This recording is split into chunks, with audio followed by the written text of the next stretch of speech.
வணக்கம் உறவுகளே.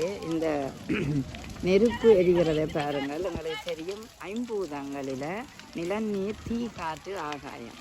ஏன் இந்த தீயை போட்டு இந்த ஓஸ்டர் பொயவாக எரிக்கிறார்கள் என்று கேட்கிறீர்கள். அதாவது தீய சக்திகள், தீய எண்ணங்கள், தீமையான விடயங்கள் எல்லாம் எரிந்து இந்த நெருப்போட மேலே போக வேணும்.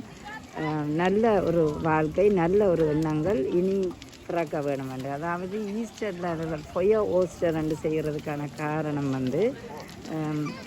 அதாவது இயேசுவும் மீண்டும் பிறக்கிறார் தானே. அப்போ நல்ல எண்ணங்கள், நல்ல சிந்தனைகள் பிறக்க வேண்டும் என்பதையும் இது காட்டுகின்றது.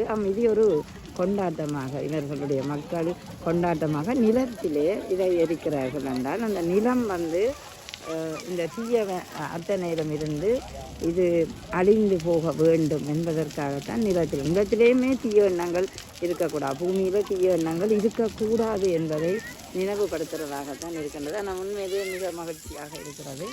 நிறைய பேர் இந்த கொண்டாட்டத்தில் ஈடுபட்டு கொண்டிருக்கிறார்கள். இது கூட ஒரு நம்பிக்கையின் பலன்தான். நன்றி, வணக்கம்.